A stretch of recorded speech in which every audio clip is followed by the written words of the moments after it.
On today's episode, I can't see an open door, not just at least look in. we head out to Paisley, Florida to explore Ellis Acres Reserve, a former dairy farm. This now protected conservation land is a vast area full of native plant life and a couple historical goodies too. An old cabin owned by the Ellis family still remains along the lake. And an abandoned silo sitting atop an old cattle pasture gives us an incredibly mesmerizing view. That is awesome. Let's hike. What's going on, guys? Bearded Hikes here with my wife Amanda. We are out at Ellis Acres Preserve in Lake County, one of the more popular hiking trails here. This entire area used to be a dairy farm and a cattle field operation. Today it's been kind of transformed into a hiking trail, and the county is doing all they can to restore this area. Around us they've planted all new trees and have even installed cages around the trees to kind of help things grow and remain structurally sound as they make new forests. So we are venturing into the thicket now, and we're going to be hoping to find some traces of history from when this place was a dairy farm. Now behind me there's a house that's the caretaker's residence. That's the person who oversees all the land and makes sure that these trails remain hikeable, along with all of our very precious and valued volunteers and people who donate their time to do that. Anyway, I really appreciate you joining me, and it's going to be a really good hike, so let's do this. Walking along the trail, found another one of these flowers. Showed one of these in my last video. Somebody told me it was a passion flower, and it turns into a fruit. So as you can see, there's a couple more buds here, and all these little buds will become passion flowers and eventually passion flower fruits, or passion fruits. I'm not quite sure, correct me if I'm wrong. Either way, still a cool plant. So the caretaker says that this used to actually be a pool, but because of the safety guidelines from the county, she's had to convert it into a garden. Now this little structure used to be a waterfall into the pool that's just been converted to kind of a decorative area. Very cool though. Well, that was really cool. We stopped at the caretaker's house and saw her native Florida garden, and now we're heading towards this old cabin. She was nice enough to give us some information about the cabin that I had no idea about. She said this whole area was, as I said, dairy farming, but there was a realtor named Mr. Ellis who owned a little cabin on the lake, and she believes that since there's not a whole lot of history on it, the cabin was just used for changing clothes and maybe preparing to get into the lake water and stuff like that, a place where they would kind of gather before they went swimming. Next to me here you can see grapevines, like pretty much taking over this entire area. All these, there was a better example of it past here. These are all grapes and will become wild grapes.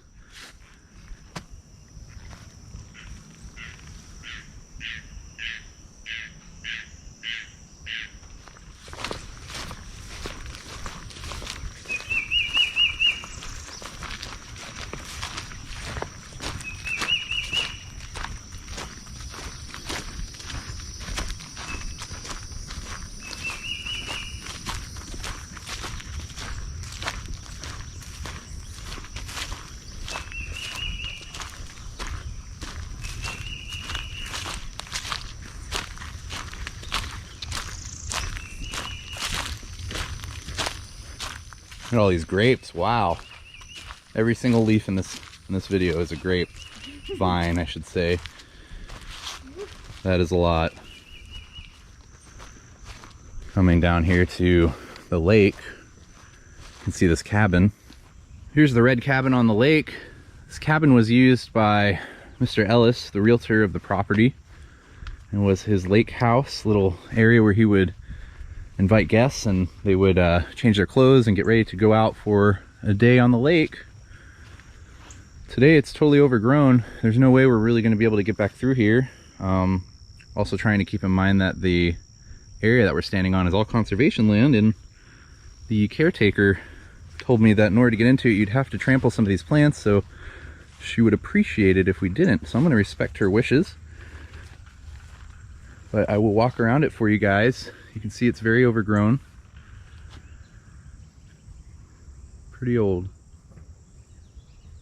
So as you guys can see, this old cabin behind me, kind of imagine all the memories that have been made here and who's stopped here, and how many fun times were had in this cabin or maybe on the lake and then returning to the cabin. But nature is reclaiming what is hers.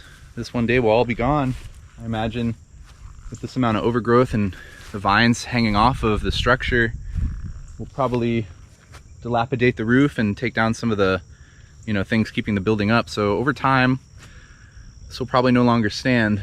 And, you know, behind me, this is the exact vine that we're dealing with. You can see part of my water bottle. It's a hot day. On the end of this vine there are some grapes. And this is literally the story of the cabin. It has been taken over by grapevines. So interesting to say the least. And either way, it was very cool to come out here and see it and just kind of think about everything. So it's very peaceful. This would have been the view to the lake right alongside the cabin here. And I gotta say, it's a pretty nice one. Got this whole body of water here, and I don't see one house or anything built along it because it looks like it's all protected.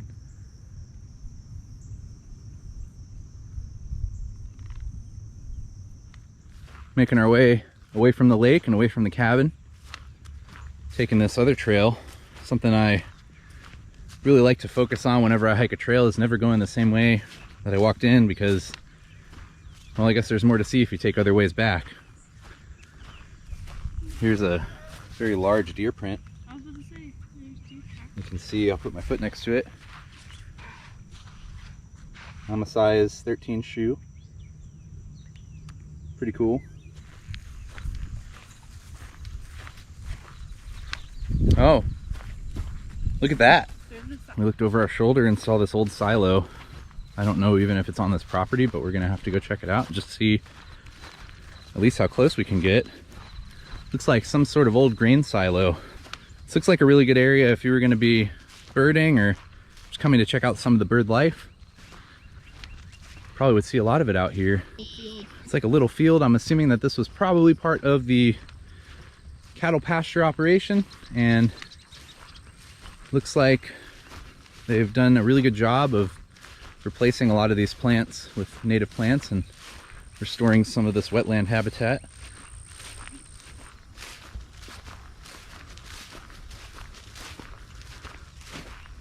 I don't know if you guys can see this, but there's an owl in this owl box right here. Let's see if we can get any closer to it. It's looking right at me. Very cute.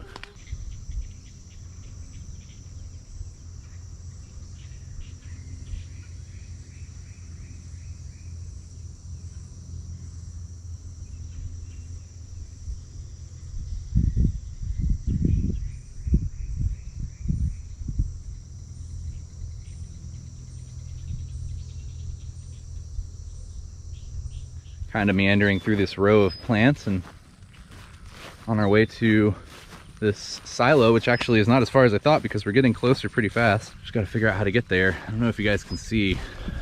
It's like right about in this area, there's a little silo. I'm gonna try my best to get there.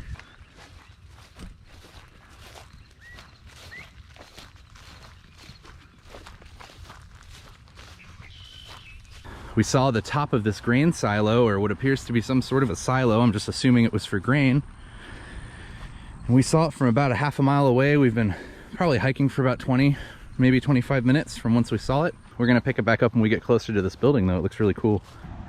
I'm gonna try to get in here so I can show you guys this old silo. It sure is something to see, and there's a little porthole open at the top.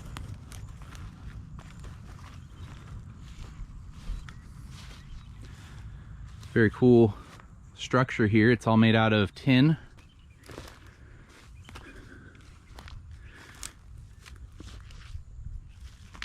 Up here, some old remnants of concrete and stuff laying around. Things like that. Old piece of iron here or something. Behind it, this giant silo. How cool is that? Almost like something out of a movie. Don't really see these anymore. Now if you go to the more Midwestern states, these are everywhere, so just being in Florida here is amazing that there's still one left. Here we go.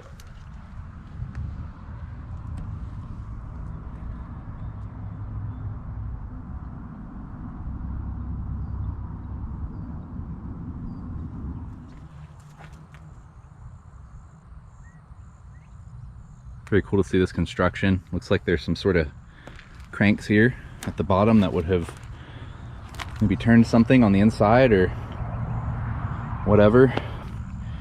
Have an old can here off to the rear of the silo, and an old engine would have turned this wheel here, belt driven, and that belt would have been connected to something else, and it likely would have maybe churned whatever was in here.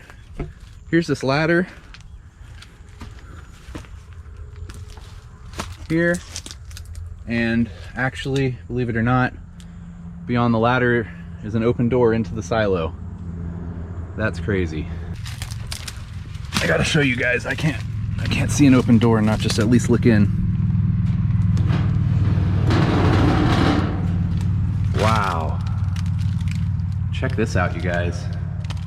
Now we're gonna mind our manners. We're not gonna walk in here because we don't really know how structurally sound this is. But that is awesome.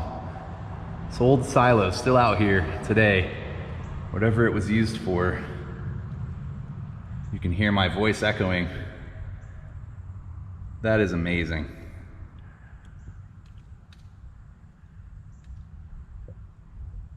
What do you guys think this was used for?